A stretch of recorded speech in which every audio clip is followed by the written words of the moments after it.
Ladies and gentlemen, welcome back down onto the mat. We are here in Madison Square Garage around the pool table of relevancy on a 40-degree day in Canberra. It's warm, isn't it? It is warm. Luckily, we've had the aircon on, so it's not too warm. This is Mr. Dan Danielson. I'm Roddy Reece. We're here to talk about all things professional wrestling.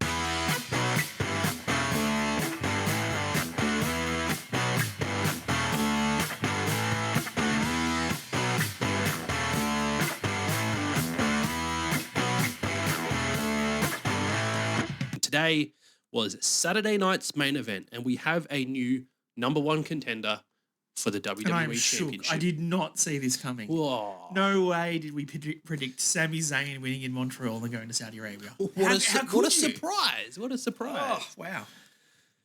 Well, we'll just kick off with that one as well. We'll talk about that main event to start with for sure. Yeah. So, Damian Priest, Trick Williams, Randy Orton, and Sami Zayn squaring off for the number one contendership. Sami Zayn started the show on SmackDown and got interrupted by Trick and Damian.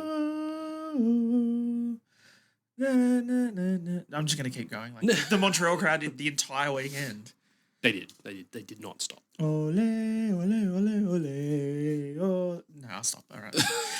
It just ruined the whole vibe. That's it. What do you mean ruined the vibe? It's the best part of the vibe. Is it? Is it?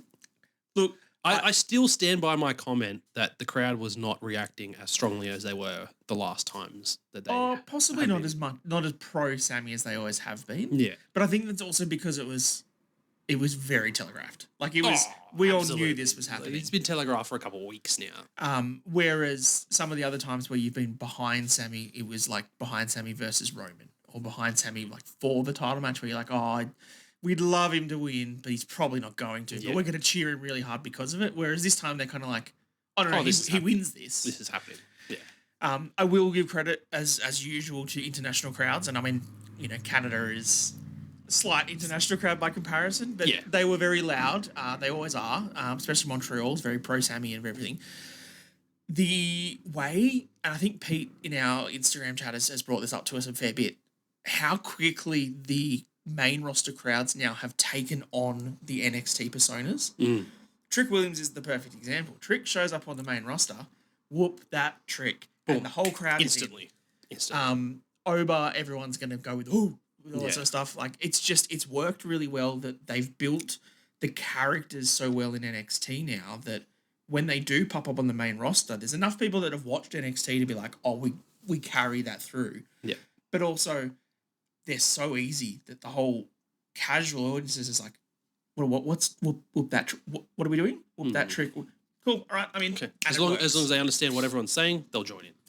And that adds to this. And yeah, like when you say Sammy was opening SmackDown and then Trick interrupted him, Trick's been on SmackDown for 3 weeks now. He does not look out of place. It's like a glove. Yeah. I think Mark Henry on Busted Open came out and said that watching Trick makes him want to get back in the ring. Wow. He's like, he is the complete style of superstar that he would love to work against. Okay. Like, he's so athletic, he's so big, he looks so great, and he talks. Back in the ring, eh? I mean, I don't think it'll ever happen.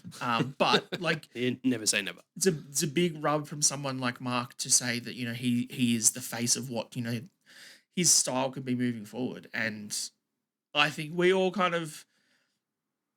For those of us that watched a lot of NXT the last couple of years, when Carmelo went up first, we were like, well, yeah, because Melo's better than Trick, right? Trick was the side guy to Melo. He needs to keep his reps and stay in NXT for a little while. I think now he's proved he's ready. Yeah, absolutely. And I remember coming out several times, be like, Trick's not ready for the main roster. He made that transition flawlessly. Flawlessly. Yeah. It helps when he's doing it against Damian, Randy, and Sammy. Yeah.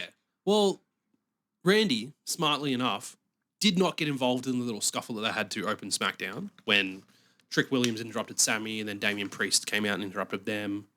Trick Williams, Damian Priest had the main event that evening as well. So they had a little brawl to start, backstage segment with Sammy and Damian saying, look, I can be out there and help you out and watch over Trick just in case. And Damian was like, nah, stay out of my match. Don't get involved. Because every time Sammy gets involved in matches, we saw what happened on this main event. Well, yeah, he got involved in the match, and the match got called off, and then they all brawled And then Randy Orton popping out from under the ring. Such a good spot. Dancing a little bit while Trick was on top. Music was playing. Trick. Boom. RKO out of nowhere. And then he RKO'd Sammy. Make Randy look strong going into Saturday's main event. And then they had a really good four-way. Like, I think the way that they put together the four-way on Saturday night's main event where Trick rolled out of the ring and was like, no, you guys deal with this. Yeah. And then they kind of, they brawled and each person had their own sort of spots, but they did a lot of double team or triple team moves. And it stayed fluid. Wasn't the greatest four-way I've ever seen in my life, but at no point was I bored or unentertained by it. I knew Sammy was winning, right? We all knew Sammy was going to win this match. Yeah. But it was kind of like, what's the spot that Sammy wins with? How is he going to win? And they put enough thought into my mind that maybe Randy was actually going to win this. Like when Randy was backdropping everybody onto the table and he was hitting an RKO in the ring, I was like, okay. I honestly thought Trick was going to win at one point. When he stole the pins. Yeah. Like they were telling that story really well of Trick taking advantage of scenarios. So I was Which is interesting. Is that gonna play into the finish? And that's an interesting thing to have the rookie be the one taking advantage of the spots. Like normally that's the Randy of the group, right? Yeah. Randy's the one that's that's the veteran move because you're reading the match. But look, I liked it. It was a good finish in the end where I think you called it as it was happening. You're like, Damien kicked him and rolled into the corner and goes, he's in the corner. He's in the corner. Hell of a kick all over. Yeah. Fun match, good winner.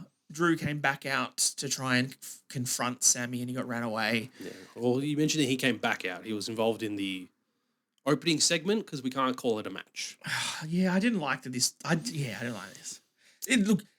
For what it was a fun brawl. Yeah. But I was like, I didn't care for the match to start with, and then when it wasn't a match properly, I cared. He just zoned out. It was pretty entertaining. I really like when they go like out into the foyer and throwing the bins at security guards. Shot. Yeah. The popcorn shot, the soft drink, the security guard that comes in and tries to split him up. He's like, think of the rumble, that gets back body dropped through the table. Yeah, they had some really key fun spots. They worked back out into the crowd, down towards some conveniently placed tables as per usual. And then Drew McIntyre pops up, takes Jacob, throws him through a table, low blows Cody, picks him up, power bombs him through another table. End of segment. And then when he gets backstage, Kathy's like, Drew, we're going to have a comment. Like, it's always the dumbest thing. Like when a heel has just done that and he's storming out of the building, he's not going to want to interview you. But Drew said, this is the point. Anyone who comes near me or anyone who comes near this title, that's what you're going to get. Yep. And good. That's I like it. Thank you. He's stamping his name. Too bad he's only going to have it for another 7 days. Saudi Sammy's happening. Do we want to tell everybody you're overbooked plane going forward? Absolutely overbooked. Please. Because the theory going around at the moment is Drew defending the championship against Jacob and Cody in a triple threat at WrestleMania. There's also a rumor going around backstage that somebody's going to be put into the world championship scene between now and WrestleMania. I wonder who that's going to be. Sami Zayn. Sami Zayn. You can still have that match because they all kind of got bad blood between each other at the moment. We still don't know who took Jacob out, right? They're still keeping that in the air. Yeah, Drew has denied it several times, including in the middle of the ring. He said that he did not do it. So. What if they bring Ted DiBiase back to be Cody's little like bodyguard or something? And Ted DiBiase did it to try and protect Cody. That's not my overbooked Cody theory. Could win the $1 million championship again that they somehow bring back. It'd have to be Cameron Grimes for it. They'd have to go to the moon. Actually, no. Ted DiBiase Senior took it back off Cameron. Yeah. Before. So then maybe he gave it to his son and said, "You get back into wrestling." Yeah, maybe. Instead of tax fraud or whatever you're going to go to jail for or whatever he's doing. Anyway, you can still go with the Drew, Cody, Jacob triple threat at WrestleMania. You could. Sami is the WWE champion, and then a returning Kevin Owens wins the Royal Rumble. We get KO and Sami for the WWE Championship at WrestleMania. That would be wild. I would absolutely overbooked mess. It ain't happening. It'll be so much fun though. It's so much fun. It would. Speaking of Fatu and Cody though, let's quickly pivot back to their little backstage segment on SmackDown where Cody was like, "You constantly reacting. You need to think ahead, but your reactions are what got you in prison in the first place." We're getting personal, are we? I really like Jacob's line after this, where he was like, "They don't make him like me anymore. Like I'm not just like everybody else. I'm not just another Samoan. No one's like me." Okay. It came across well. Sure. In the promo. And this is, I think, my point to you, and what I was saying before is there's a lot of talk about Jacob, and I love in the ring, his moveset's great. He's probably more athletic for a guy of his size than most. Like, you compare him to Solo, similar sort of size and build. Well, I mean, Jacob's trimmed down a little bit now. Maybe he's on body biz. Who knows? But the athleticism of Jacob compared to what a Solo or a, Umaga and stuff was is wild. Like, he's hugely athletic in that sense. Yeah. Just don't really care about his character, and like he's just like, what do you mean? He's just like crazy Samoan, and I get that's his character, but like there's just no nuance or depth to it to me right now.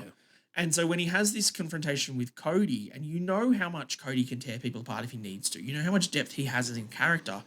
Jacob comes out as like, we all know I was in jail, it's fine, and I've got 7 kids, so I'll beat you up. And that's my one. What's next? That's my problem with Jacob is like, what's the next step of this? And I still can't take myself out of the fact that he knows who took him out, right? Like, he would know, unless it was behind him and he had no clue who it was. He's got a pretty good idea who it was. Yeah. He's now had several opportunities on the mic, in the ring, in this interview. Hasn't said anything. Why not? Well, because he got taken out from behind and there's security cam footage. Waiting in the wings. You're determined that we're going to redo the Jade Cargill thing, are we? They never showed Naomi doing it to Jade Cargill, though. Didn't they? No, they showed Liv and Raquel leaving the scene of the crime, and that was it. I knew they showed footage, but maybe they'll show footage of Drew leaving the crime. He's like, it wasn't me. But like, they had Drew in the background in that confrontation the night that Jacob got taken out after he talked to Cody.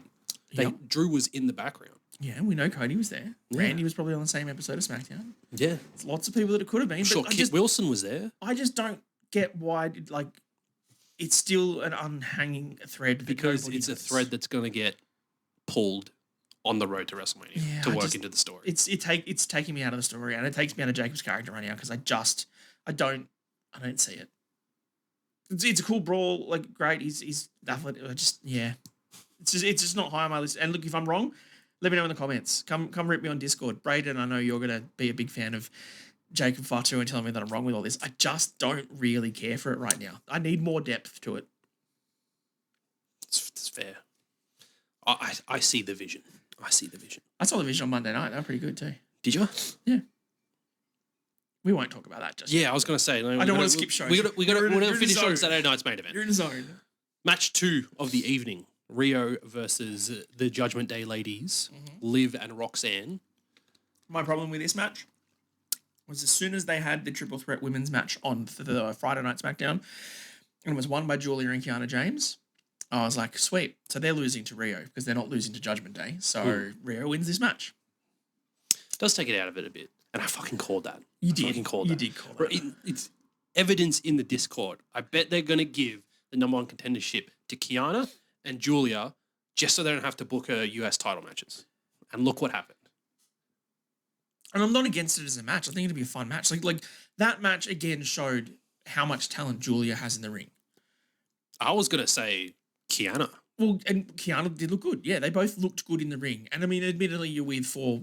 I mean, Lash is still relatively new, but like you with 3 very experienced women wrestlers, that helps. But I think we've all kind of agreed that the way they seem to be booking the tag division is it's going to be Riho versus Shalexa at Mania to keep them all away from all of the titles. And then you'll have your splits afterwards going to SummerSlam where it's probably going to be Shalexa versus each other. So Charlotte versus Alexa in SummerSlam or whatever. 3 months to go though. You've still got a lot of time. You can't then give them the match at the Royal Rumble and then how does it get there? And you then lose and then go back. You don't want to swap it around too often. So maybe you keep Shalexa away for a little bit. You keep teasing the breakup and stuff, and then they do their friends thing because they're still friends. So but we're not friends. They're not friends. We're friends. Because I think I saw a picture afterwards, like because obviously Lexi took the pin. Charlotte went in the ring, was holding her hand and stuff like that. That's a real friend thing to do. It's so cute. Look at Charlotte being nice. But yeah, once Julia and Kiana had won, I was like, well, they're not facing the Judgment Day. So Rio's winning this match, which, again, is probably the right decision, right? We don't want to rush. They'd only been champions for a couple of weeks anyway. Yeah, and I think Liv needs to win the Rumble. So I'm back on the live. He's back on the back board. on your live train. Back on the train. Other than Bianca. If Bianca returns, Bianca wins. Like, let's all be fair. Yeah, absolutely. If she's not in it, live. Yeah. But this was a really well wrestled match. I really, really liked the way these four work together. There were a few moments there when we thought, oh shit, did the Judgment Day ladies have it? Absolutely. They played us like a fiddle. I want to give the props to, I mean, again, Io is probably the best wrestler in the company. We all agree to that. Anyone who watches Unreal, Triple H said on the Unreal show, if he has to start a new company, give him Io and he'll be okay. Yeah. That's how much he thinks the influence of her in terms of her character and in-ring ability is. It's wild. Massive props to Rhea for her selling. There was that spike DDT that she got hit off Roxy. My God, she looked good. Literally, she spiked herself and you could see her just go. Yeah, she sells so well. But her and Liv work so well together. Roxy is really starting to pick up her game in terms of, she's always been very good, but I think some of her nuanced movement, when she got into the corner where she had Rhea, she was screaming, and you could tell she was screaming really loud through the mics for it. It was overselling her emotion at that point, but that's exactly what you wanted her to be doing. Yeah, absolutely. Show the importance and how frustrated you are that you're not getting the job done yet. Correct. And look, this was really well wrestled. There was one spot where Rhea was maybe a second too late to break a pin. Look, it happens to the best of them. Happens to the best. But look, all four women in this worked really well together. They'll all have some really fun spots in the Royal Rumble next week. I think this just continues. Rio, as super happy. Everything's going good. Well, we can't glaze over the fact that we had Raquel and Stephanie Vaquer get involved in this match as well. Also true. At the point where it looked like Rio had sealed the victory. Yeah. Riptide, Moonsault, 1, 2. Oh no. Raquel drags Rio out. Did she drag? No, she dragged the ref, didn't she? Oh no. So Io was in the pin. The ref was laying in front of Rhea. Raquel dragged Rhea down.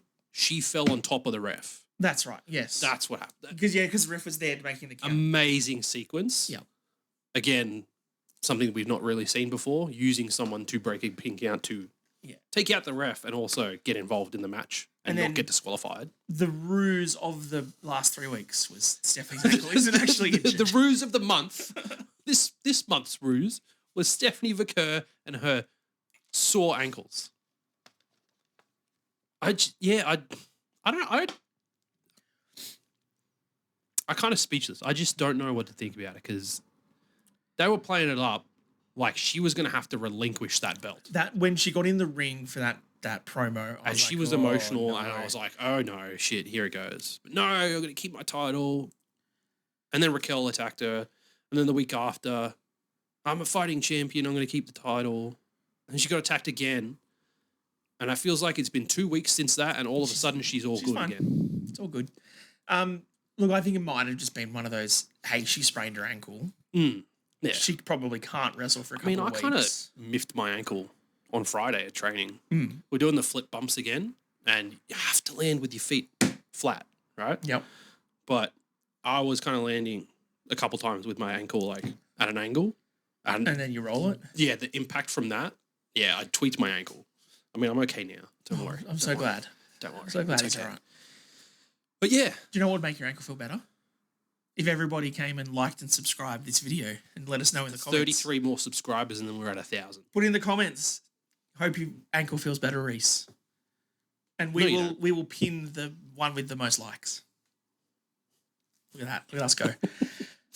Look, it obviously added everything to this match. I think that this leads clearly to a Raquel Stephanie match some point. Is it a Raw match? Is it a Chamber match? I don't think it's at the Rumble next weekend.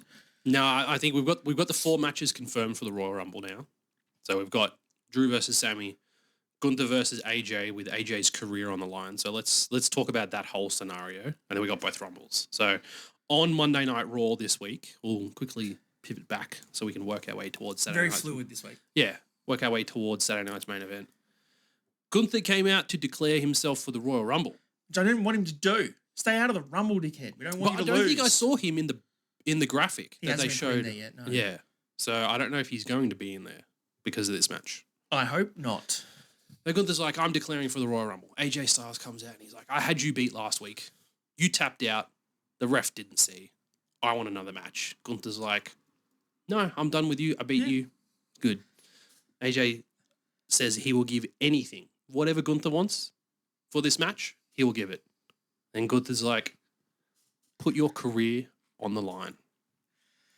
And this is not what I was expecting to have to talk about. This ruins my whole 3 weeks into January, into 2026, where your 2026 prediction is AJ Styles, TNA champion. TNA X Division champion. Yep. But his career is on the line at the Royal Rumble. It is now confirmed. This is a scary situation. Well, I mean, everything aligns, right? It's a 10-year anniversary since his debut of 2016 Royal Rumble. Yeah. His contract supposedly runs out in February. He has probably had his best match of his last few years against John Cena at Crown Jewel. 5 stars from Meltzer, from everybody else. Like, we knew that was it. Yeah. And then SmackDown comes around and Shinsuke says, prove to me one more time you're phenomenal. And then they have a phenomenal 5-star match on Saturday Night's main event. This match was absolute magic. I am now properly worried that AJ Styles is retiring at the Royal Rumble next week. But you could see it in his eyes. Yeah. Like, AJ came out first and he had Shinsuke come out second. And you could see at points before they started their match and like in the first minute or so, you could see the emotion in AJ's eyes, and it was like, this is the last time I'm facing Nakamura. But also, when he faced Cena, he came out in his TNA gear. Yeah. And Cena had that thing where he got in trouble for saying he's, the epitome of total non-stop action, blah, blah, blah, blah, blah, right? He was dressed as TNA AJ. That was his epitome of his career in TNA, and that was his little love letter to what he did in that part of his career. And this match, he came out in his New Japan style gear with his New Japan style mask on against Shinsuke, who was the head of Chaos while he was the head of the Bullet Club, that had the biggest feuds throughout their New Japan careers together, writing a love letter to strong style wrestling and everything they had back then. Bro, some of the spots in this match, I'm proper genuinely worried now that AJ has ticked his box of Cena, who was his biggest WWE person. Yeah. Ticked the box against Nakamura. Done. And now he's putting over Gunther on the way out.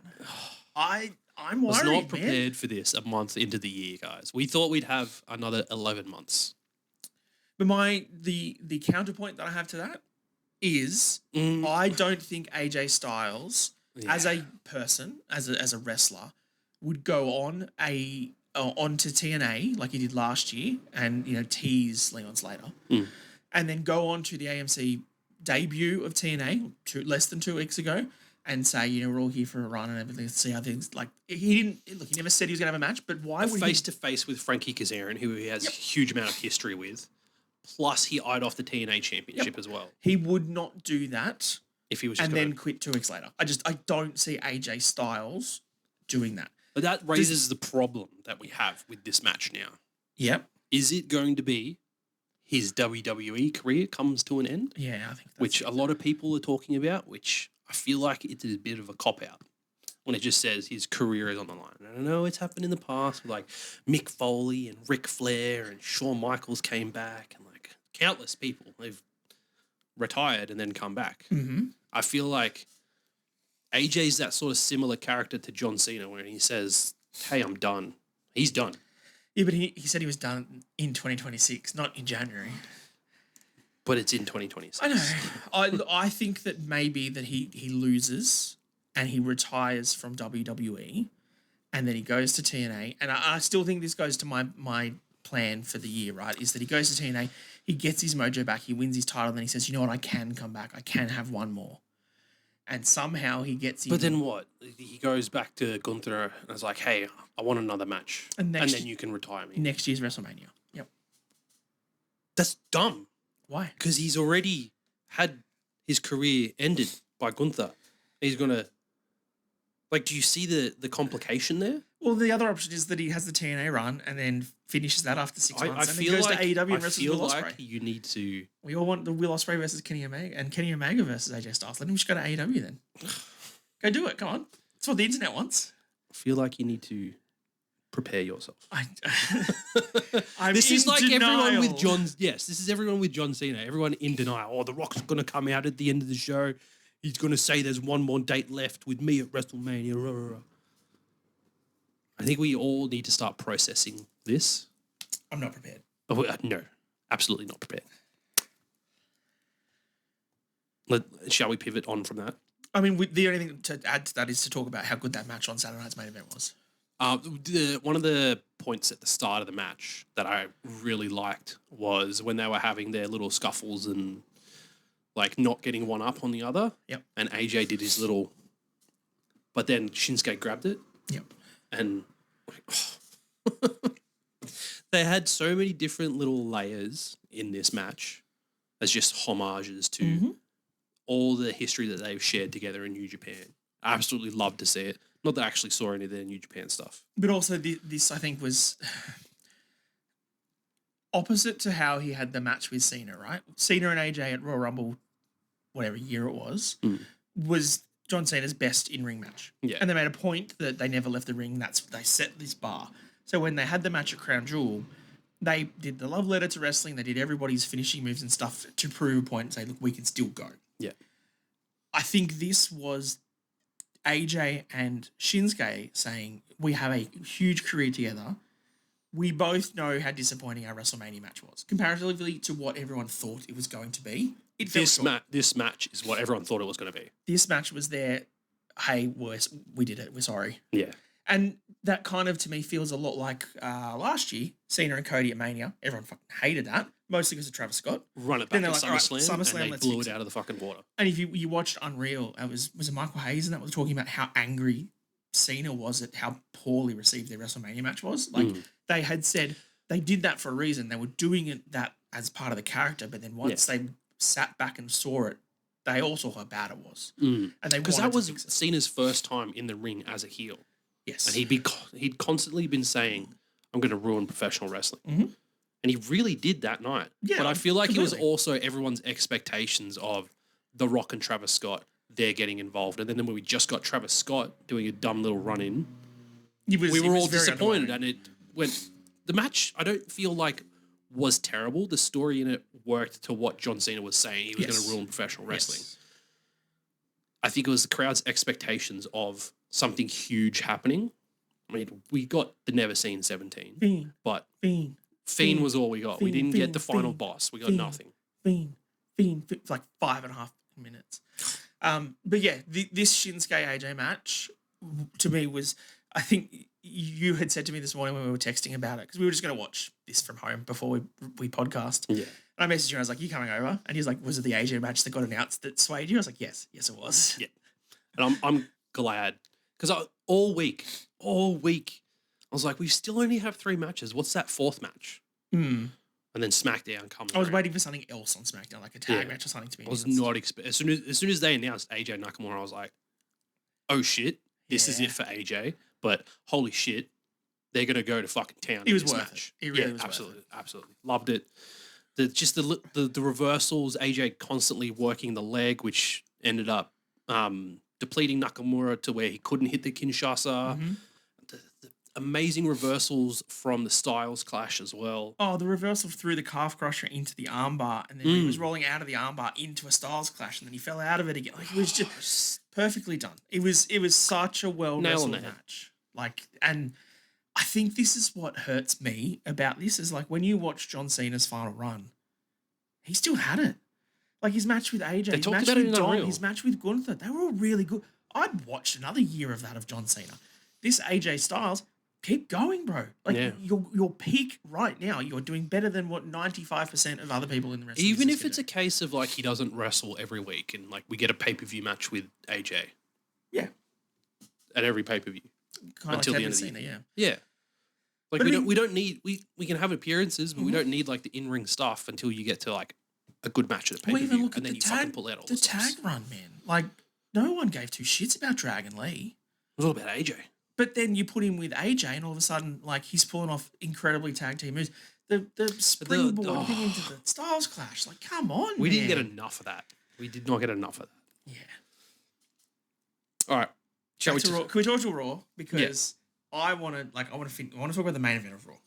I want to talk about how goddamn good this Finn Balor and CM Punk match was. Bro, within a week within a week, we have had I would say 5-star Finn Balor CM Punk match, and now a Shinsuke AJ Styles match. We are cooking. Yeah. It's a good time to be a wrestling fan. Yeah. And I get that they're paying, Drew won the title and then went to Europe because he's European, and I get it. And he was in Scotland, and that makes sense. Finn was Irish, and it's in Northern Ireland. That's that's the only reason he had the match. Still, it came off brilliantly. Great. It was a fantastic match. And this goes to the point that you raise all the time though, with Finn Balor. Mm-hmm. You give him an opportunity to shine in the ring, and he fucking brings it every time. This match was so good. And, for both him and Punk to be mid-40s, they went hard for a good 25 minutes. This match was brilliant. And then, look, at no point did I realistically think Finn was going to win. They gave me enough of hope with Drew winning overseas. I was like, maybe they will maybe they'll do a shock. Who knows? That point of the match where they'd been wrestling for 20 minutes and then he hits the 2 shotgun drop kicks and goes to the coup de grace. I was like, holy shit, this is it. Maybe Finn's going to win. Finn it to win it. Finish the story. Finish. I still think he needs at least one more world title run. I think this proves... The fact that he has a single day WWE Championship... Yeah, the Universal title run. The Universal title against his name is criminal. I think he will get one. I think this shows, yes, it was in Northern Ireland, but you look at the way the internet reacted and all the IWC. Everyone's on board to finish the story. That, and please, for the love of God, Triple H, I beg of you, keep his music, please. Oh, it was so good having that theme back. Just so keep good. it. And the fact that the crowd was so loud that he missed his cue at the start because he couldn't hear his own music. You've got to learn. We don't want any more of this Death Row Judgment Day shit. Get rid of it. Pivot back. You can't just give us little teasers like this. Because this was so good. And I mean, you've still got the demon to use at some point, right? It's got to come back for the right moment. Yes. But this match was brilliant, man. This was such a great finish. And I love the worldwide tours and the European tours. The crowds are always way better. They were super hot. They were not very hot for Becky Lynch. Let's be fair. They didn't enjoy that as much. I did notice that. Maybe they were just saving it all for Finn. Because I feel like Becky's character lately is really polarizing. Yeah, and not getting a response in her home country. I think it's because she's a bit too Trumpy. Trumpy. Yeah. As in Donald Trumpy. She's I'm the greatest, and the way that everyone says it, media says it. She's the man. Correct. And I think you could draw a lot of parallels to the American political scene at the moment, and I think that might be overly controversial for some. And I think that works. It works with her character. I get it. Yeah. But I think maybe some people don't like it as much as they probably should. You know what I don't like? Was Natty getting involved in that match. So let's talk about that, because as soon as I saw Natty backstage, I was texted you this. She's getting involved in the match. Something's going to happen. She's turning heel. Lo and behold, Natty costs Maxine the victory, putting Becky's foot on the rope right next to the rope. So, two questions to this. Two. I mean, there's probably a lot more, but I'm going to stick with just the two. Okay. The first one is, I kind of hoped when the second I saw her backstage, I was like, oh, Natty's here. She's heel turning, right? My first question is, why hasn't she been involved for the last however many weeks? She's been doing AAA as Natty Neihart. She's been doing some of the vignettes with her. Cool. Why have we not had any of this build up between Natty and her on screen until right now? And then why do you have her out in her normal gear? Yes, her normal, not as the Natty Natalya gear. Yeah. Probably because you need Natalya in the Royal Rumble, because it's only her and Liv Morgan that have been in every Royal Rumble. So she's got to show up. Got to keep that streak going. But the second point I have was, if you weren't turning a heel, which you obviously were, when she put her foot on the rope and she was like, why, Natty? Why? I kind of hoped that Natalya had said, keep going. Prove me wrong that you can keep doing this. This is just another step for you to overcome. Keep going. But they didn't. She just kind of looked at her like a bitch, and then the match finished, and then she got put her in the sharpshooter. There was no depth to the heel turn. Why did Natty turn on her now? It was a Big Show style heel turn. It was. And if it had have been, she put her thing on the rope, and then she says, keep going. I want more. Do you reckon more adversity for you to get over? You want to do more than this. And she's like, what do I need more? It's already Becky Lynch. Why aren't you helping me? And then you're a bitch. And then you turn on her? Great. There was no reason for her to turn on Natty. Do you reckon they're going to try and spin this as Natty was jealous that Maxine, of all people, got to the Women's Intercontinental Championship before she did? I'll tell. Yeah, of course. It's boring. But how can you tell that story when Natty hasn't been on TV? If Natty was there and was like had a qualifier and she lost, but Maxine won hers, okay, you can tell that story. But she hasn't been there. I don't get it. Don't like it. I didn't like this turn at all, unfortunately. No. And no AJ Lee? No AJ Lee yet. No nothing? Yet. Rumble. Sports Center will say it. So did Bleacher Report. So did ESPN. Everyone's saying it. Becky Lynch is going to main event WrestleMania. It's not going to be Becky Lynch versus Natalya at WrestleMania, is it? No. It'll be AJ Lee. I don't think they're going to main event. Brie Bella? Brie's not coming back. Conflict of interest. Becky Lynch versus Paige at WrestleMania? Well, that is a news point that I wrote down. So let's quickly talk about that. Because Paige has released videos of in-ring training that she's been doing lately. Very convenient timing, seeing as the Royal Rumble is next week, and an appearance at a convention that she was meant to be making. The convention conveniently got moved from next weekend to the weekend after. They moved an entire convention. Yeah, I really like the way that they spun it. It was just like, due to like double booking, we're shifting to the following weekend. Wonder who could be double booked there, hey? I wonder who paid for you to move that convention. I think, the other thing too is we saw 2 weeks ago Elena Black doing lots of training videos with Mandy Rose, and we're like, oh, she's just, hanging out with her friend and just dipping their toes back into wrestling, and boom, bang, she's on TNA. Dip. Paige has done the same thing, and bang, she'll be in the Royal Rumble next weekend. Yeah. I feel like it's a foregone conclusion at this stage because everyone's talking about it. Yeah. It's going to happen. I think so. It's been manifested. Well, I think there's a few. I think like she's a pretty obvious one. I think Jericho is probably a pretty obvious one that everyone's talking about. Obafemi's getting his debut in the Rumble. Yeah. And then now there's also talk of Royce. Powerhouse Royce Keys. Royce Keys getting his spot. Yes. If you're wondering who that is, WWE has filed a trademark for the name Royce Keys. And who is on their way to the WWE at this stage from AEW? Powerhouse Hobbs. He is. Whose son is named Royce. Now, I remember seeing the name initially and being like, okay, that doesn't mean shit. And then in our Discord, Brandon was like, I don't like the Royce Keys name. I was like, take it with a grain of salt. This happens all the time. People, they'll trademark names and they'll use it for someone else or just not use them. It might not be him. As the second I found out his son was called Royce, I was like, okay, that's a foregone conclusion. Well, it's the same with... and I'm not mad about it. Blake Monroe. When she came in, everyone's like, oh, why are you not keeping... Geez, what was she before that? Mariah May. Mariah. I couldn't remember what it... because that's her name. Jesus. I forgot, bro. Jeez. Come on. But then her niece's name was Blake, and that's why she picked the name Blake. And I was like, oh, Kevin really Owens. Cute. His son is called Owen. Yeah, so he's Kevin Owens. Nice little, like, sowing the seeds. And the obvious thing with Powerhouse Hobbs is he couldn't be called Hobbs in WWE. And I stand by this reasoning, shut up, Reece, was that if you've watched the Fast and Furious movies, you will very clearly know that Dwayne "The Rock" Johnson is Hobbs in Fast and Furious. You can't have another Hobbs when The Rock is still around. He wouldn't let that happen. So he had to change his name from Hobbs. He had to. Okay. And that debacle of a movie that they did. Hobbs and Shaw. Yeah. It wasn't that bad. I like Jason Statham. Yeah, it wasn't bad. I never read into the reviews. I go watch a movie and if I enjoy it with my ADHD brain, it's a fine movie. Yeah. I liked Tron Ares. I don't give a fuck what anyone says. A good movie. And that may be my Nine Inch Nails bias coming out. Oh, mate. He absolutely frothed that album. Like every time we're driving a scene, like, let's put on 9 Inch Nails. Oh, well, they were my top artists on Spotify last year. They were. You just spun that album over and over and over and over again. Yeah, it was like they were my top. No. Well, I did.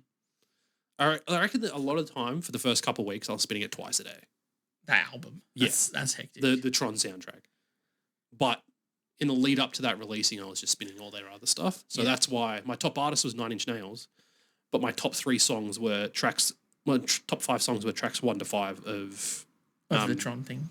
No, of Sleep Token. Oh, right, because that was yeah. It wasn't Time Impala or Ocean Alley or God, Olivia Dean for winning the Hottest 100. Let's not talk about the Triple J Hottest 100. Let's talk about Australian wrestling, though. Okay. Coliseum is coming up in less than 2 weeks now, right? Whenever AEW's here, so just over 2 weeks. Yeah, 2.5 weeks. Coliseum, we have our first 5 of 8 contestants announced. They've announced 5? Yes. Oh, okay. Enlighten me. Ben Braxton, who we were there in person to witness the announcement. Correct. Will Keatis, The Anchorman. the Anchorman, holder of the Golden Esky, Yep. has been announced. Sir Matthew Hayter III has been announced. Correct. Well, Sir Matthew Hayter III in Slam. Matt Hayter. Edward Dusk. Yep. I believe he's South Australian. I think we've seen him somewhere. Yeah, EPW, I think. We saw him in Perth. Yeah, I think so. Okay, cool. And now, a good podcast friend, not Robbie Eagles, Scott Green, announced for Coliseum. Banging list so far. I'm keen to see who else. Tune in. Do we get the jacked and stacked Dan Archer, perhaps?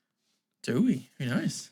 No, I might have to grill him at training. Yeah. Luke Watts, the hope for the top rope, the 270 degrees of knees. I love that. It's a good slogan. Come Yeah. on. You got to like that. Tommy Knight, Lena Cross was in there last time we were at Coliseum. Yeah. Jess Troy was in it. Jess Troy won the last Coliseum. Great. I mean, there's what we said, 5 winners that have had it. Grayson, Zack Sabre Jr., Jess Troy, Mick Moretti. Mick Moretti. Who's the 5th one? Do you remember? No, because you said them all out of order and you threw me off completely. That's the way to do it. But PWA Coliseum is scheduled for the night before AEW Grand Slam Australia in Sydney. So if you are going to be in Sydney attending AEW, you must come to this show. Yes. It's in the city ifs too. and or buts. And in Central. For Chris's benefit, the public transport in Sydney is actually pretty good. So yes. Homebush. They have functioning trains. They do. And they run fairly often and mostly on time.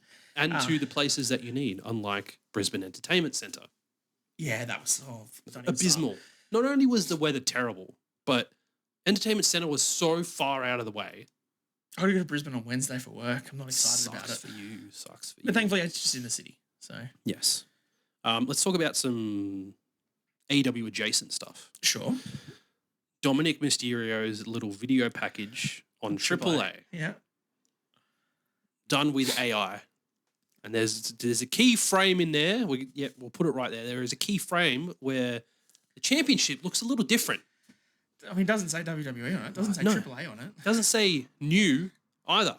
Very clearly, AEW's logo front and center on WWE adjacent programming. But this is the problem with AI-ing stuff, right? Absolutely. If you put things into AI, it generally is close enough is good enough. Yes. And the amount of times that you'll put in I will admit, I tried this a while ago when we were looking to rejuvenate the podcast.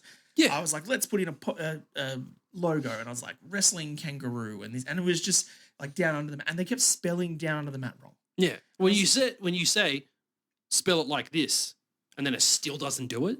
Yeah. It's a bit iffy. And then when you put normal pictures in and people have like 6 fingers and things like that, you're like, oh, just AI. Well, that's pivoting again. Kit Wilson. Great theme song. Is it AI actual type? That's what kind of zoned me out when he debuted the new Titantron and theme song. Because the part where like his like etched outline comes in and he's doing this one, I looked at that. I was like, that's fucking AI, and that immediately switched me off. And that's why I didn't know how great the song was until afterwards, because I was switched off because I saw it was AI. Right. So I just like mentally tuned out. Hire real artists, bro. There is a certain type of magic that you can't get. Yes, I agree.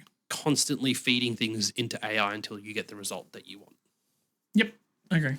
And it's becoming so more prevalent these days as well. You can tell when things are made with AI. Unnatural movements, things going in different directions. Like I'm pretty sure in that Kit Wilson Titantron entrance, his eyes are in 2 different directions at one point. I haven't paid that much attention to it. I'm just too much listening to the song because it's a banger. It's still a banger. Good one, definitely. Other AEW slightly related news. Trey Miguel. Oh, yeah, this is an iffy one. This is an iffy one. Signing with the Rascals with AEW, the day of their debut on Collision, the backstage vignette, Yep. Trey Miguel is mysteriously missing. Uh-huh. Blacks out social media, then proceeds to reactivate it and re-sign with TNA in the Feast or Fired match. So Which would be, this is the funniest. Fucking hilarious if he gets the fired briefcase. It would be so funny. That would be so funny if they did that. They have the opportunity. I think even Matt Hardy tweeted it was like, TNA, you have the opportunity to do the funniest thing ever right now. Do it. You just go to NXT. No, so he's got released from his AEW contract immediately, and this came from above Tony Khan. So supposedly this came from Warner Brothers. Yes. So Warner Brothers said, hey, no thanks. No. We don't want him on our TV. Some controversial tweets in the past. I've read them. Sure, it's controversial. I have not. Care to regale us? Or? I don't remember the exact terminology. I know it was homophobia. It was homophobic slurs against... So he just kind of just said to a dude, like, you're just a bit homophobic and a douchebag, and kind of went a little too aggressively at somebody on Twitter. Do I think that's enough to be fired for? No. Yeah. But I understand why. And because it's a controversial take, and I get how... and I don't want to sound horrible here... sensitive any hate speech against minorities or any sort of gender fluid people and things like that. It's very sensitive area to be saying anything in that space. And if you're a big company like Warner Brothers or even AEW, you don't want that brought up. No. James Gunn got fired from Marvel for things that he said 8 years ago that everyone agreed now is totally fine. He's the head of DC Studios. Yeah. Because we all kind of realize people grow and change. And I feel like this is the kind of thing that's like, hey, he maybe was having a bad day. He could have had a couple of drinks. He could have had a bad week. He picked on some dude on the internet and he said sorry for it. Yeah. Let's all just move on with our lives. That's how I think this should be treated. But I get it from the Warner Brothers perspective. You're about to say WWE because this is such a WWE thing to have happen.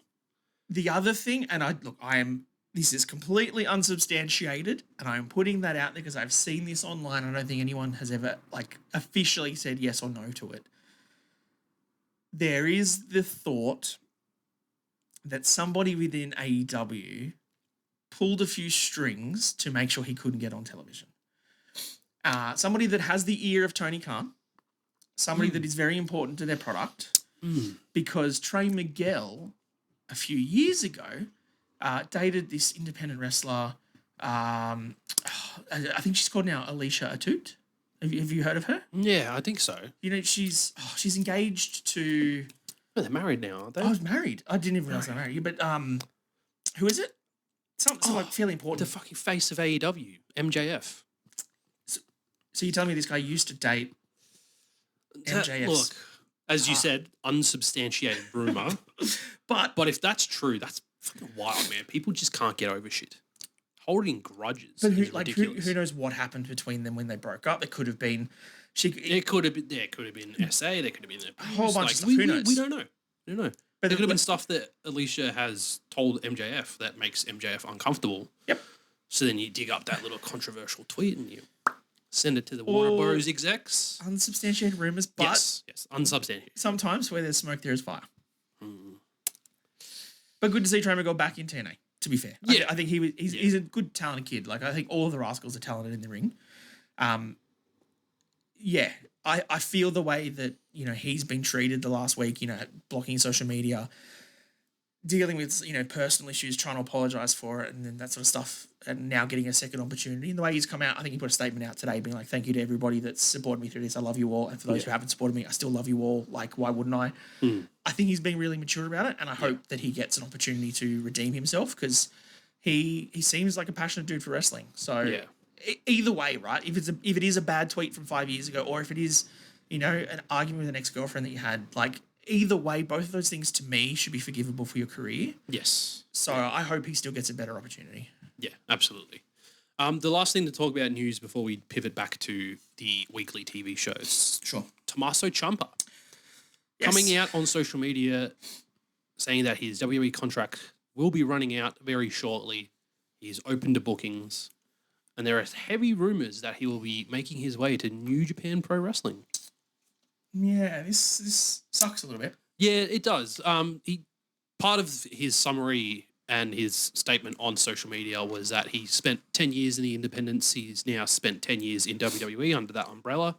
He's looking forward to the next 10 years to see what he can do before he calls it a day. Which is fine for him in his career. Like I love Ciampa, right? Like him in NXT, he was black and gold. Ciampa was second to none in terms of a heel character, I think, right? Like what was it you were saying that time when he came out with no music and got booed out of the building? Yeah, after he just turned heel on Johnny Gargano, and they had their first match after that turn. Yeah. Some of those matches those guys had, the Falls Count Anywhere match where they went out into like a ring in a warehouse and they pulled the bottom of the ring up. Like that, some of that stuff was so good back in the day. Pandemic era. But I think he kind of peaked in WWE because I don't feel like he was going to get a run as an IC champ or a US champ. The match that he had with Ilya for the United States Championship, amazing. And same as Finn Balor, right? You put Ciampa in the ring, you put Johnny Gargano in the ring, they will always deliver. They are very good professional wrestlers. But I don't think he was going to get booked above that. I think he'd had a good run with the tag titles. He'd had all of his success in NXT. Yeah. He probably saw the writing on the wall being, I'm not going higher. Like, I'm not facing Drew for the title. I'm not winning a Royal Rumble or getting into an Elimination Chamber. Like, I'm probably done everything I can do. Yeah. Now's my time to go somewhere else. And does that suck because I really enjoyed DIY? Yeah. Yeah. It does. But I get his logic. Yeah. And, like, I know people are going to immediately come out. I haven't seen it yet, but people are like, oh, he's going to go AEW. I hope he doesn't. I hope he just does, like, a bit of, like, another indie run, but goes to wrestle some places maybe he didn't have the opportunity to before WWE. Yeah. And just, like, kind of experiment, tweak his character, and just, like, go and have fun wrestling. Yeah. I'd hope he's set himself up enough that he doesn't need to do that in AEW. Because we've said it however many times. Josh Alexander, Speedball Mike Bailey, like... He's the first ever non-binary AEW champion. Does he wear shoes? No. I don't fucking care about him then. But like my worry... Here you were, like, 2 minutes ago trying to be super sensitive about that demographic of people. It's not nothing to do with that demographic. It's the fact that he doesn't wear shoes in the ring, you dickhead. And then puts his feet in people's mouths. Yeah, that's disgusting. I don't like that.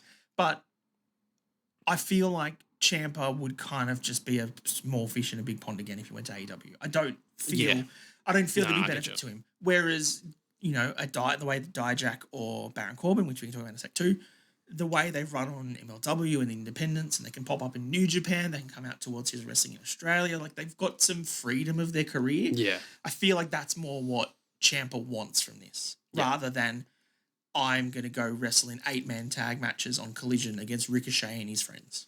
Well, fucking segue. Baron Corbin, Bishop Dyer, made his AEW debut. Oh, kind of. Well, it was on the dark match on the pre-show. Not in the Collision tapings, not on the Dynamite show. Pre-show dark match. Yeah, so not actually on television. So apparently, which I was only quizzed. What's the word I'm looking for? I don't know. Privy to prior to recording was that... Oh, me telling you how this happened. Bishop Dyer had driven Big Show to the arena for AEW. Mm-hmm.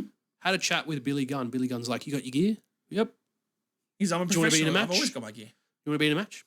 Sure. If we get cleared, do it. Yep. That's all it was. Nice, quick and easy thing. Does that lead to bigger things, though? It Never could. Know. But, I mean, I think he would be a kind of character that I think could go all right in AEW. But... In the Don Callis family? Everyone goes to Don Callis family. Can we call it... What's bigger than a family these days? Like, there's like 47 of them now. There's too many. There's too many people in there. Too many. I think he could, but I still think I agree with you. And like watching his CVV podcast when he first got released, his plan was to, you know, create himself on the indies and have people want to see him. Yeah. You're not going to go to Dynamite or Collision or watch, you know, Forbidden Door to see Bishop Dyer. So I feel like that kind of defeats the purpose of what he wants from it. If he needs the paycheck, great, but I don't think he does. He owns like a coffee company and he owns... Yeah. Like, he's pretty well off.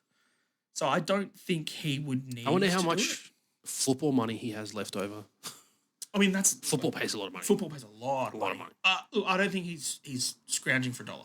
No, so which is what I think is good for some of these wrestlers that have that ability, that they're not doing it to get a paycheck. They're doing it because they love wrestling. Yeah. And I think that shows when they have that bit more creative freedom. And like, they could go to AEW and be like, oh, we're going to want you to be part of the Don Callis family and do this. And you'd be like, no, thanks, I don't want to do that. That to me is a much better position than, okay, what do you need me for? I'll do whatever it takes. Yeah. Speaking of whatever it takes, the Vision on Monday Night Raw, pivoting back to shows, they were attempting to do whatever it took to win the 6-man tag match that they were competing in. Against all the luchas. Austin Theory, Bronson Reed, and Logan Paul. Logan Paul. What a chance. He's banned from Japan. Logan Paul. Or however it went. Yeah. But he's banned from Japan, Logan Paul. Like, so good. Great chant. I love Great European chants. Against, Penta, Dragon Lee, Rey Mysterio, right? Yes. So at one point, a very pivotal point of the match, Adam Pearce at ringside, by the way. Because we wanted to keep his eye on Paul Heyman and the Vision. Yep. Make sure Braun Breaker wasn't anywhere to be seen. Brass Knuckles came into play. Logan Paul gives the Brass Knuckles to Austin Theory. Yep. Austin Theory goes to use them while the referee is distracted. And Adam Pearce jumps up on the apron and steals the Brass Knuckles. Adam Pearce getting himself involved again. Yeah, putting his hand on talent first. And then as Adam Pearce and Paul Heyman were arguing at ringside near the entrance ring, Adam Pearce places the Brass Knuckles on the apron and gets distracted and walks away. Rey Mysterio sees his opportunity, picks them up, punches Austin Theory in the head with the Brass Knuckles in the ring. 619, 1, 2, 3. Yeah, and Logan Paul was like yelling the whole time. Like, that's what happens, brother. I mean, you know, it's normally you on the other side of it. Yes. You've done that one too many times, Logan. And now you know how it feels. It was a smoking gun. The second that Adam Pearce put them on the apron, you're like, oh, here we go.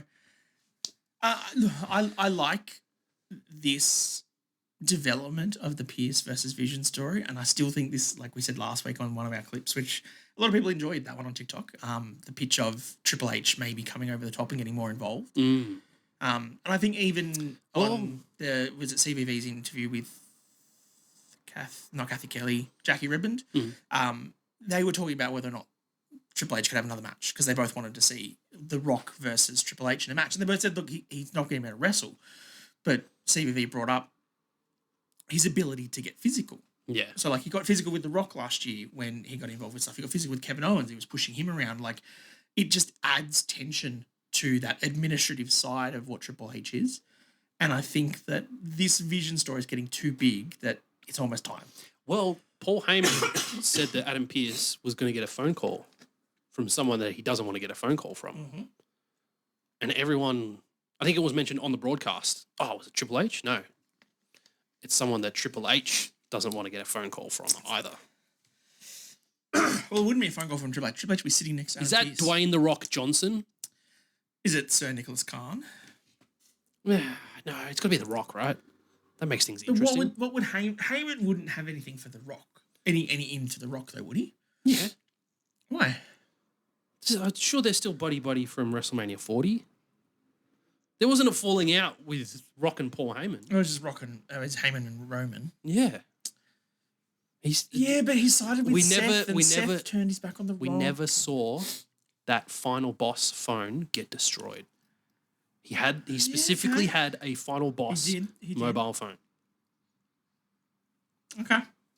The possibility is there. And you have seen The Rock on some interviews lately say that everything's very positive between him and WWE, and he's really proud of what's happening with Saudi Arabia and everything for WrestleMania is being set up, and, you know, anything's on the table. Anything's on the table. Anything. Including millions of dollars for him to have a match with Roman Reigns. At WrestleMania 43. Yeah, at WrestleMania next year. In Saudi Arabia. There's only a couple... Could you imagine The Rock with the Vision? Against Roman Reigns? Wow. And you'd have, like, The Rock with, like, Braun and Bronson and Austin Theory, and maybe Logan Paul's left by then. And then you have Roman with, like, the Usos and Solo, and, like, you have a big... The Vision versus the Bloodline. Yeah. Get the Bloodline back together. Well, it's the only way you'd get the Bloodline back together, right? What, in Saudi Arabia? because they all get a payday. Yeah. And the fact that like it's we can take down The Rock, who's the head of our bloodline, but The final boss. He's the final boss. The High Chief. Okay, you got 12 months to tell the story. Sell it to me, Triple H. And if not, come on our Discord and give us tickets to Don't WrestleMania. need to sell it, man. It sells itself. It sells itself. There are only a couple more things left to talk about this week. Okay. SmackDown, Carmelo Hayes, not really an open challenge. They showed the backstage footage from earlier in the day confronting Ilya Dragunov being like, all right, whenever you're ready, come back. Nearly with all these shiners from Sammy just punching him in the head. The hard way, like proper hard way. Game of Blood the hard way, dude. That was wild. So I still need to go back and watch that match. But I don't think there's much point now. Can't go back. I've got so much to look forward to in the future. You've missed everything, yeah. Exactly. Yeah. So they finally had that match. Ilya was like, you think after getting beaten up and bruised and busted open that I'm in condition to wrestle? Oh, you know me very well. I'll see you in the ring. They had another absolute barn burner, but The Miz got involved toward the end of the match, pushed Ilya off the top rope into the first 48. Yep. Which, did you see the sell? Oh, the Ilya sell is fantastic. Amazing. Hits it, just does a full somersault in the air to sell it. 1, 2, 3. The story with Carmelo and The Miz is interesting. I don't think this leads to Carmelo dropping the title to Miz, because I don't think Miz needs a title. I think this leads to a Miz-Melo feud, probably towards WrestleMania, but I feel like The Miz is going to cost Carmelo the title at some point to somebody else to continue and then that match happens at WrestleMania without the title? Yes. Okay. Because then I think somebody else will win the US belt. I don't know who just yet. Maybe it's Trick. Maybe after all this world title stuff in the Rumble, you run back Trick and Melo. Yes. And the only way that Trick, because he has to keep playing a heel, yeah, so he gets the Miz to help him, which makes you put more heat on him winning. That do I say Trick? Trick would then be the heel that'd be like, I'm not doing an open challenge. No way. No. And then that kind of stalls the open challenge for a while. I think you can go back to just a heel champion. Yeah. And then whoever dethrones him, they can be like, I'm bringing it back, everyone. Yeah, correct. Yeah, that could be a good story. Sign me up. There we go. Go for that. Love to see Trick and Carmelo again. 2 more things. Oh, it's getting warm. It's getting warm, Reece. It is. We'll try and... Well, one of them we could just be like, hooray, Wyatt's aren't tag team champions anymore. Yeah, that's pretty good. MFT's won using the lantern to their advantage. I kind of predicted this happening the second that when they were like, the tag title match is coming on next and it's Solo and Tamatonga. I was like, oh, the 2 good wrestlers? Okay, they win. We're not doing Hikuleo. We're not doing... I wonder if they're going to... I know the Wyatts didn't, but I wonder if they're going to MFT will do the Freebird rules. Oh, Freebird rules. Freebird rules. Sorry. No Dusty finishes, no Broadways. For those of you who've seen our Jeopardy, you get it. So thank God Wyatts aren't champions anymore, because I was getting real sick of that for the last 6 months. It was done. Boring. They didn't defend the tag championships that often. Speaking of not defending championships, Jade Cargill, 7 minutes. 7.5 minutes. 7.5 minutes of TV matches in the last 3 months when she's been champion. We know that we've said for a while there is nobody in the women's division for her to wrestle right now because of all the good women are in the tag division. You've got no Bianca. Grace. You've got no Tiff. You've got, Jordan Grace now. But like we said, I think I was saying to Braden on the Discord that like he was like, why wouldn't you just give her a match against Jordan Grace? I said, because to the casual fan, who the fuck's Jordan Grace? Like, sure, she's big and bulky and like she brought out the big guns this week on SmackDown. She even said it to herself on Twitter. She brought out the big guns. But she's been on SmackDown twice. Like, why would she get a world title shot? Like, who is she? Like, that's why she declared from the Rumble. And correct. That's how she's going to try and get to Jade. And then... Correct. But apart from that, like, Jade's had no one to wrestle. No. So... I feel like it's got to be Bianca. She's got to come back at the Rumble, man. It has to. I really hope she... I think her and Tiffany. Like, watching Tiffany's Instagram, like, she's super fit right now. She's put a lot of gym videos. I think Tiffany's ready to return. And I think, too... Put her over on Raw. No, you need SmackDown. You need people on SmackDown. Yeah, but, like, if Bianca comes back, boom. Yeah, Bianca comes back, bang, there's a WrestleMania match with Jade. 100%. Yeah, but who's Raw got? Liv's winning the Royal Rumble. Or, okay, maybe not winning the Royal Rumble, but Liv's going to go with Stephanie then if Bianca gets back. Yeah. Okay. Or maybe a returning Paige. I do love the fact that she called her Jadeberg on Twitter. Jadeberg was quite funny. Jadeberg's fucking great. But I mean, the difference was Goldberg wrestled 7.5 minutes as the champion across 13 matches, whereas Jade's done it across like 2. Yeah. It's only because Goldberg squashed everybody in a minute and a half. I bet wraps it up for this week. Does it? Yep. Okay, exciting. Before we wrap up, because when our next recording will be post Royal Rumble. The Royal Rumble. Are we official predictions right now? I think we put them in. I think we do our official predictions. All right. So first of all, we've got Drew McIntyre versus Sami Zayn. This is a tough one. I want Drew to keep the belt, but I feel like there's just something in the air and it's Sammy's time. Oh, that's big. I feel like it's Sammy's time. They're focused. They're mentioning it too often now that he's never beaten Drew McIntyre. Yep. They don't consistently mention that unless it's no longer going to be a thing. They did a lot with Io and Rhea. Well, thank God that one's still. Maybe this one's still. Yeah, I don't know. I'm going to stick with Drew winning because I think your plan of Sammy winning it at Mania in Saudi next year is the biggest story. I think they're going to go with long-term storytelling. It's like what they did with Cody. Yep. Delaying it that year made it that much sweeter. Yep. Delaying it that year for Sammy is going to make especially if he loses this year in Saudi. Yeah. And then wins next year in Saudi. That's, which is what happened with Cody, right? He lost at Mania, then won at Mania. Yeah, Drew McIntyre. So Drew McIntyre to retain. AJ Styles versus Gunther. I think this is it, man. It feels like this is it. Unless we're getting worked. You're getting worked into a shoot, brother. What if they go Broadway? I mean, I was literally thinking when I was watching that Shinsuke match, I was like, and they both went out of the ring for a while, I was like, they could do a double count out. Like at the Rumble? Yeah. Oh, man, people be because then he doesn't lose. And then you can go on to WrestleMania. Correct. Is it a dusty finish? I feel like Gunther's got it. Yep. Yeah. I think Gunther wins. AJ retires from WWE. Oh, I hate that. Does the TNA thing and then comes back next year WrestleMania for his final match. I hate that. I know you do, but that's what's going to happen. Cop out. It's going to. It's a cop out.